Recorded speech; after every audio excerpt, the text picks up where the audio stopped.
త్రిశూలం అనగా ఏమి అంటే సత్వ రజస్తమోగుణాతీతమైన స్థితి. సత్వం అంటే కొంతసేపు సంతోషంగా ఉండడం, రజోగుణం అంటే పరిగెడుతూ ఉండడం, ఏదో సంపాదించాలి, ఏదో తీసుకొచ్చేయాలి, ఆ వస్తువు తీసుకొచ్చేయాలి, కోరికతో ఉండడం. తమోగుణం అంటే కోపంగా ఉండడం, పడుకుంటూ ఉండడం, నిద్రపోతూ ఉండడం, అలసత్వం, బుద్ధిజాడ్యం, ఇవన్నీ తమోగుణం. మనం ఈ మూడింట్లోనే తిరుగుతాం. కాసేపు సంతోషంగా ఉన్నట్టుంటాం, టికెట్లు ఇస్తున్నారు, కౌంటర్ తీస్తారు అనేటప్పటికీ ఎగబడిపోతాం, ఓ లైన్లో కూడా నిల్చాం. అప్పుడు మనని రజోగుణ ప్రకోపం, అక్కడే దెబ్బలాడుకోవడం తమోగుణ ప్రకోపం. ఆ తర్వాత మైకట్టుకుని ఎవరు అరిస్తే లైన్లో నించోవడం సత్వగుణం. కాబట్టి ఏమైంది, నిన్న దెబ్బలాడుకున్న వాళ్ళే మర్నాడు పూజకు పట్టుపంచ కట్టుకుని వచ్చి ఎంతో భక్తి ప్రపత్తులతో పూజ చేస్తాడు. ఏమనుకోవాలి? సత్వగుణం. మీరు కావలసిన కోరిక కోరుకోండి అని అనడమే భయం. మీ పాదముల యందు అచంచలమైన భక్తి నిమ్మనడం, ఏదో కోరికలు కోరుతాడు. రజోగుణం.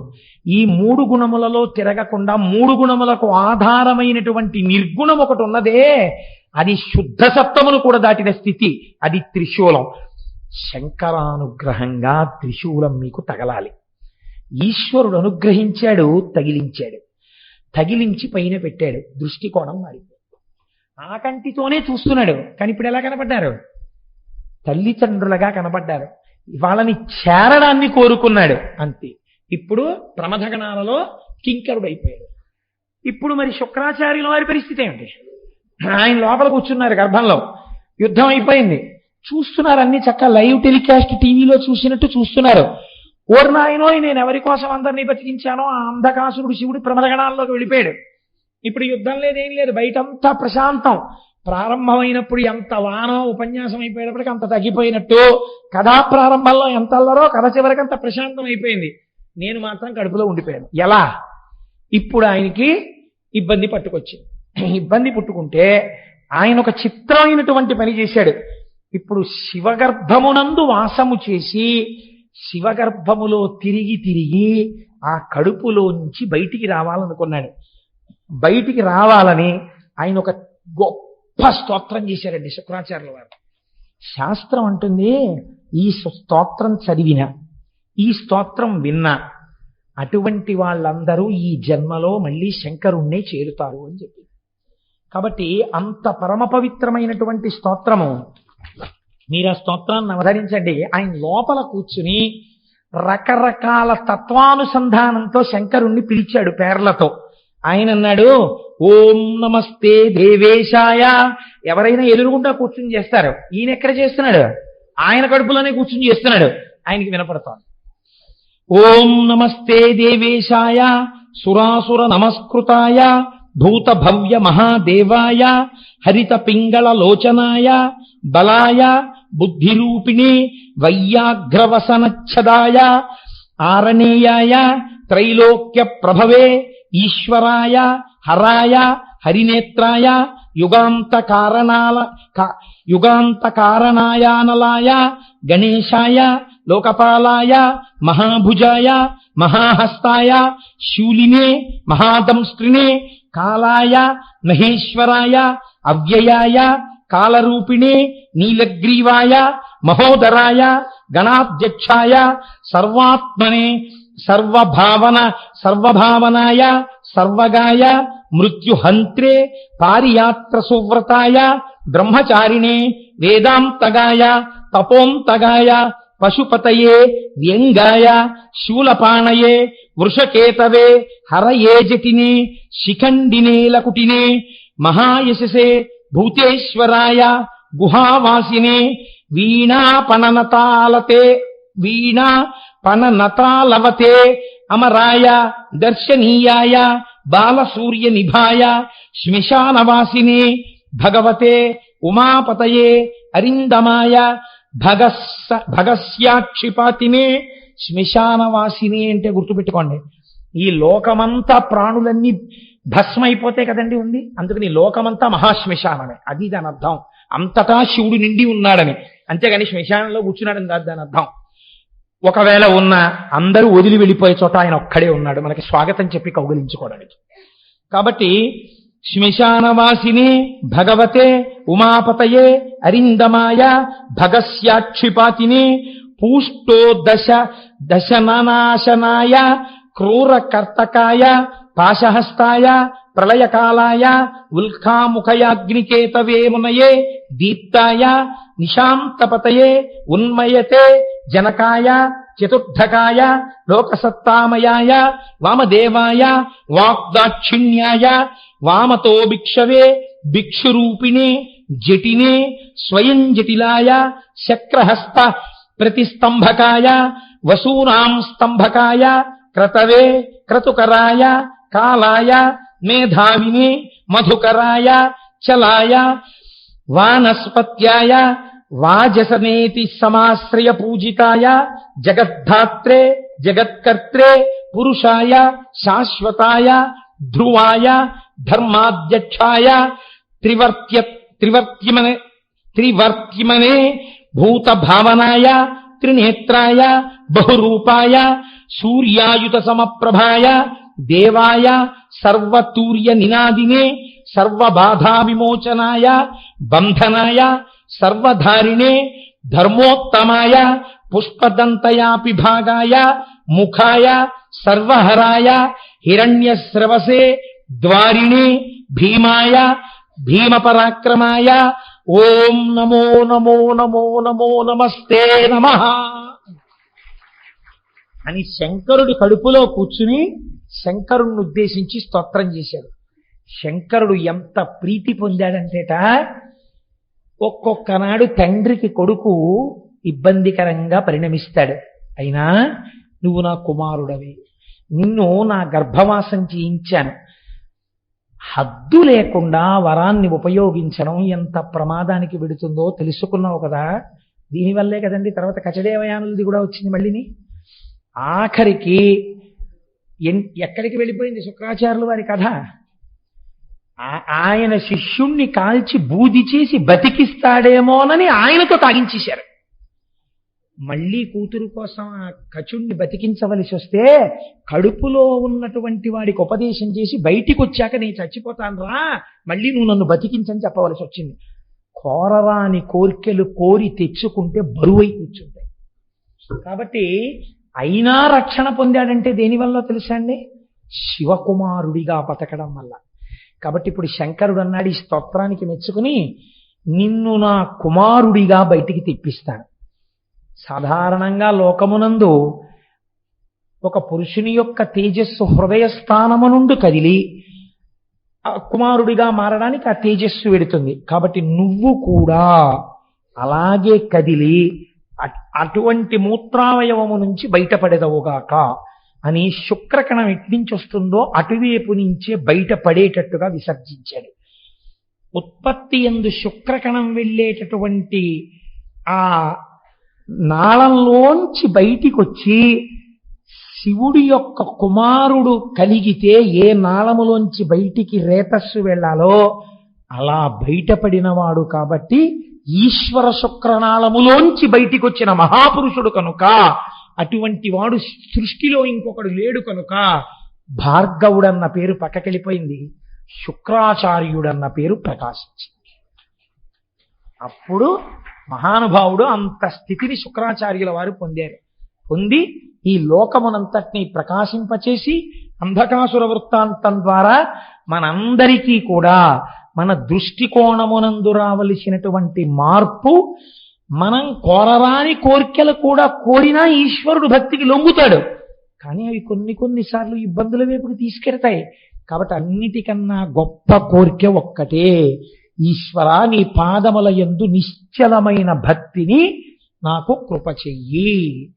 హాయిగానండి చిన్నతనంలో తండ్రి గారి వేలు పట్టుకుని అమ్మ చెయ్యి పట్టుకుని యాత్రలకి వెళ్ళినటువంటి రోజుల అందం మీరు పెద్దవారు అయిపోయిన తర్వాత ఇంకుందనుకుంటున్నారా? లేదు. మీ కాటేజీకి మీరు పరిగెత్తాలి, మీరు రైలు దిగాలి, మీ పెట్లు మీరు చూసుకోవాలి, ఎవరి మీదో విసుక్కోవాలి. మీరు రైల్లో ఆడుకుంటుంటే ఏ డోర్ దగ్గరికి వెళ్ళిపోతారో అని నాన్నగారు వెనకాలే వచ్చి పట్టుకుని తీసుకెళ్లి కూర్చోపెట్టి ఒళ్ళో కూర్చోపెట్టుకుని అమ్మ కూర్చోపెట్టుకుని ఆ కావలసింది మళ్ళీ పిల్లాడ ఆరోగ్యం పాడవుతుందని వేడి పాలు కొని ఆ పాలు పట్టించి బిస్కెట్లు పెట్టి హోటల్లో ఏడుస్తూ కూర్చున్న వాడికి అన్నం పెట్టి వాడికి తలనీలాలు ఒళ్ళో కూర్చోబెట్టుకుని బుర్ర పట్టుకుని జాగ్రత్త అంటూ తలనీలాలు ఇప్పించి హాయిగా మీరు ఆడుకుంటుంటే అమ్మా నాన్న మిమ్మల్ని కాపాడుకుంటుంటే మీకు బాధ ఏముందండి? వెనక అన్నిటికీ వాళ్ళు ఉన్నారు. మీకు ఇంత జ్వరం వస్తే మొక్కడానికి వాళ్ళు ఉన్నారు, పూజలు చేయడానికి వాళ్ళు ఉన్నారు. వాళ్ళు ఉండగా మీకు భద్రత, రక్షించే వాళ్ళు వెనకాలుంటే మీకు భద్రత. మీ అంతటా మిమ్మల్ని మీరు రక్షించుకోవడానికి మీరు కోరికలు కోరుకున్న ఆ కోరికలు మిమ్మల్ని రక్షిస్తాయి అనుకోవడం భద్రత. కాబట్టి అడగవలసింది ఒక్కటే, ఈశ్వర నీ పాదముల యందు నిశ్చలమైన భక్తిని కృపచేయి. నా మనస్సు కదిలిపోయి వేరొక దానికోసం వెంపర్లాడకుండా నా మనస్సు ఎప్పుడు నీకోసం వెంపర్లాడేటట్టు నన్ను అనుగ్రహించు. ఇప్పుడు బాధ్యత ఎవరి మీద పడుతుంది? భగవంతుడి మీద పడుతుంది. మీ మనస్సు కదిలిపోకుండా తన పాదాలు అందించాలి. కాబట్టి మిమ్మల్ని ఆయన రక్షించుకుంటాడు. అందుకే శంకరులు అంటారు, ఎప్పుడు అడగవలసినా మనం ఒక్కటే అడగాలి, ఈశ్వర మీ పాదముల యందు చెక్కు చెదరని నిశ్చల భక్తిని కృప చెయ్యి. మీకు ఆ భక్తి కలిగి మీరు ఆ భక్తితో ఉన్నప్పుడు మీరు ఎందుకు పాడైపోతారండి? ఈశ్వరుడే మిమ్మల్ని రక్షించుకుంటాడు. తల్లిదండ్రులు పిల్లలు పాడైపోతే ఒప్పుకుంటారా? ఎలా కాపాడుకుంటారు? అలా మిమ్మల్ని భగవంతుడే కాపాడుకుంటాడు. ఇంత గొప్ప విషయాన్ని మనకి ఆవిష్కరించి అంతటి అంధకాసురుడు చిట్ట చివరికి ఏ స్థితిని పొందాడో, శుక్రాచార్యుల వారు ఎంత గొప్ప స్థితిని పొందారో, ఎంత భక్తితో నిలబడ్డారో మీరు చూడండి. ఆయన కోరుకున్న వరం ఒక్కటే ఆయన ఇబ్బంది పెట్టిందేమో లోకంలో, కానీ ప్రపంచంలో పరమేశ్వరుడు తనంత తాను ఇచ్చినటువంటి వరాలు మిగిలినవి. ఏది? శుక్రస్థానం ఇచ్చాడు, దీదీప్యమానం చేసింది. నీవు ఉదయించే వేళలో ధర్మకార్యం జరిగితే ప్రకాశిస్తుందన్నాడు, పనికొచ్చింది. వివాహం జరిగితే ఉపయోగపడుతుందన్నాడు, పనికొచ్చింది. నువ్వు నా గర్భవాసం చేయవలసి ఉంటుందన్నాడు, పనికొచ్చింది. నిన్ను దాటి ఎవరూ వెళ్ళరన్నాడు, పనికొచ్చింది. నువ్వు లోకపూజితుడు అవుతావన్నాడు, పనికొచ్చింది. నువ్వు తపస్సు చేసిన చోట శుక్రేశ్వరుడై నేను వెలుస్తానన్నాడు, పనికొచ్చింది. ఇందులో స్నానం చేసి నక్తం చేస్తే పుత్రులు పుడతారన్నారు, పనికొచ్చింది. నీ యందు భక్తితో ఉంటే పిల్లలు పుడతారన్నారు, పనికొచ్చింది. ఇబ్బంది పెట్టింది ఏదైనా ఉంటే తనంత తాను కోరుకున్నది ఒక్కటే పెట్టింది. కాబట్టి మీకు నాకు ఏమర్థం అవ్వాలి? మనంత మనం ఏమీ కోరక్కర్లేదు. ఎప్పుడైనా మీరు కోరిక కోరుకోండి అంటే ఏ కోరిక కోరాలని దాని అర్థం? నీ పాదముల యందు చెక్కు చెదరని నిశ్చల భక్తిని కృప చేయదుగాక. మహానుభావుడు జగద్గురువులు కనుక, దయార్ద్ర హృదయుడు కనుక, శంకరులుగా వచ్చారు కనుక శంకరులు ఇదే చెప్తారు. నరత్వం దేవత్వన్నగవన మృగత్వం మశకత పశుత్వం కీటత్వం భవతు విహగత్వాది జననం సదాత్వత్పాదాబ్జస్మరణ పరమానందలహరి విహారాసక్తం చిద్రూ దయమిహ కీతేన వపుషా. నాకు ఏ శరీరం వస్తుందన్న దాని గురించి నాకు బెంగలేదు. నాకు కావలసింది ఏమిటో తెలుసా శంకర? ఏ శరీరంలో ఉన్నా నీ పాదముల యందు భక్తి. ఆయన ఏకంగా శరీరాల స్థాయిలో మాట్లాడారు. దూర్జటన్నాడు, లోకుల్నంగని మెచ్చని ఎలుగని లోలోన నిందించని చీకాకున్బడని మహాత్ముడనని జేలొగ్గని మూకీభావమునం తిట్టని త్రోయని నీ కారుణ్యము కలిగి ఉండినను అంతే చాలునో శంకరా అన్నాడు. ఇవి మనం నేర్చుకోవలసింది. ఆయన అనుగ్రహం ఉందా? పవి పుష్పంబగు అగ్ని మంచగు నాకూపారం భూమి స్థలంబగు శత్రుండతిమిత్రుడవు విషము దివ్యాహారమౌ నిన్నగా అవనీ మండలి లోపలం శివ శివేచ్ఛాభాషనోల్లాసకిన్ శివా నీ నామము సర్వవస్యకరమౌ శ్రీకాళహస్తీశ్వర. మీరు తెలిసో తెలియకో ఆ నామాన్ని రాసేటప్పుడు కాయిక కైంకర్యం అవుతుంది. చెయ్యి పట్టుకుంటుంది, కాళ్ళు రాయడానికి వీలుగా కూర్చుంటాయి, శరీరం వంగుతుంది, కళ్ళు చూస్తాయి, పెన్నుని వేళ్లు పట్టుకున్నాయి, శ్రీ శివ అని లోపల ఉచ్చరిస్తున్నారు. పైకి అంటే ఫలితం తక్కువ, లోపలంటే ఫలితం ఎక్కువ. కాబట్టి ఇప్పుడు పైకి అనకుండా అనుకుంటూ రాస్తున్నారు. లోపలంటున్నారు మానసిక వాచిక కాయిక కైంకర్యములు 3 జరిగిపోయాయి. ఇప్పుడు ఒక్క శ్రీ శివ పుస్తకంలో ఎంత శక్తి ఉంది! అలాంటివి ఒక 5 కోట్ల శ్రీ శివ పుస్తకం తయారై ఒక స్తూపంలో పెట్టామనుకోండి, ఇప్పుడు ఆ స్తూపం ఏమవుతుందో తెలుసా అండి? అపారమైన శక్తి కేంద్రం అయిపోతుంది. ఇప్పుడు ఇది ఎవరికి పనికి వస్తుంది? ఎవరు రాశారో తెలియదు, పుస్తకాలన్నీ లోపల ఉన్నాయి. ఊళ్ళో ఎవరికైనా ఇబ్బంది వచ్చిందనుకోండి, వెళ్ళి ఆ శివస్తూపం చుట్టూ ప్రదక్షిణం చేస్తారు. శక్తికి ఒక లక్షణం ఉంటుంది, అది ప్రసరణం జరుగుతుంది. ఇప్పుడు విద్యుత్ ఉందనుకోండి, పరిగెడుతుంది ప్రవాహం. ఇప్పుడు ఆ లోపల ఉన్న శక్తి పైకి తరంగముల కింద వ్యాప్తి చెంది ఉంటుంది. మీరు ఆ తరంగములలోకి వచ్చి నిలబడి తిరుగుతున్నారనుకోండి, ఏ ఆలోచన చేస్తే మీకు ఆ కష్టం పోతుందో అలా కష్టం పోయే శక్తి అందులోంచి మీ మనస్సులోకి ప్రవేశించి ఆ నిర్ణయం వైపుకు బుద్ధిని మారుస్తుంది. కాబట్టి ఊళ్ళో ఉన్న వాళ్ళని రక్షించుకోవడానికి పరమాత్మ పేరు రాసి స్తూపం కట్టుకోవాలి కదా. రామనామం ఎంత గొప్పదో శివనామము అంతే గొప్పది. శివుడు రాముడని రెండు లేవుగా, ఇప్పుడేగా విన్నారు మీరు. మహానుభావుడు చేసినటువంటి స్తోత్రం. ఆ శుక్రాచార్యుల వారు గరుత్మంతుడవు కూడా నువ్వే అని చెప్పారు. ఉన్నది ఒక్కటే పదార్థం. ఈనాడు మనకి నామం రాసే అవకాశం వచ్చింది, రాశాం. ఈశ్వరుడు అటువంటి ప్రచోదనం ఇచ్చాడు. మళ్ళీ ఎప్పుడైనా మనకు అవకాశం వస్తే రామకోటి కూడా రాసి రామనామాలకు స్తూపం కడదాం. మనకి రామనామం మీద పరమ ప్రీతి. రామనామం అంటే పొంగిపోతాం. మనకేం శివనామమే రాయాలి, రామనామం రాయకూడదని మనకేమి భేషజాలు లేవు. ఇవాళ ఈశ్వరుడు మనకు ఆ ప్రచోదనం ఇచ్చాడు, శివనామం రాస్తున్నాం. రేపు ఈశ్వరుడు మళ్ళీ ప్రచోదనం ఇస్తే ఈ స్తూపం కాదంటే రామనామ స్తూపం కూడా కడదామండి అని మీ అందరూ సంతోషపడ్డారనుకోండి. నిన్న ఎందరో ప్రాంగణంలో కూర్చుని శ్రీ శివ రాస్తుంటే ఎంత సంతోషించానో నేను. ఎంత చక్కగా వీళ్ళందరూ ఆ పుస్తకాన్ని టైం వేస్ట్ అవ్వకుండా ఎలా రాసుకుంటున్నారా అనిపించింది. చక్కగా ఆ పుస్తకాలన్నీ స్తూపంలో వేస్తాం. ఇవాళ ఈశ్వరుడు ఆలోచన ఇచ్చాడు. ఏమో ఒకనాటికి ఈ దేవాలయ ప్రాంగణం ఎక్కడెక్కడ కోరికలు తీరని వాళ్ళు కాకినాడ వెళ్ళి అయ్యప్ప స్వామి గుడి ప్రాంగణంలో రామకోటి స్తూపం, శివకోటి స్తూపం, కృష్ణకోటి స్తూపం, అంబాకోటి స్తూపం, అన్ని స్తూపాలు ఉన్న ఏకైక దేవాలయం కాకినాడ అయ్యప్ప గుడి. వెళ్ళి ప్రదక్షిణాలు చెయ్యండి పిల్లల్ని పంపుతారేమో. పంపి పిల్లలు కూడా ప్రదక్షిణాలు చేసి శివస్తూపానికి, శక్తి స్తూపానికి, రామస్తూపానికి ప్రదక్షిణం చేసి వచ్చి పెళ్లిపీటల మీద కూర్చోండని, లేకపోతే పసుపు బట్టలు కట్టుకోగానే ఇక్కడికి తీసుకొచ్చి స్తూపాలకి ప్రదక్షిణాలు చేసే రోజులు దగ్గరలో ఉన్నాయేమో. ఎంతమంది పసుపు బట్టలతో రావాలో ఈ గుడికి రాబోయే కాలంలో. కనుక మనందరం వినడం, చక్కగా దాన్ని ఆచరణలో పెట్టుకోవడం. మీరు విన్నారు కదా ఇప్పుడు శివానుగ్రహం అంటే ఎలా ఉంటుందో. శుక్రుడు ఏ స్థాయికి వెళ్ళగలిగాడు. అంధకాసురుడు సావవలసిన వాడు ప్రమదగణాల్లోకి వెళ్ళిపోయాడు. అది ఏ దృష్టికోణం మారడం వల్ల అటువంటి శాశ్వతత్వాన్ని పొందాడో అది మనం గ్రహించవలసినటువంటి నీతి. గ్రహించి ఆచరణాత్మకం చేసుకున్న నాడు మనం ధన్యులం అవుతాం.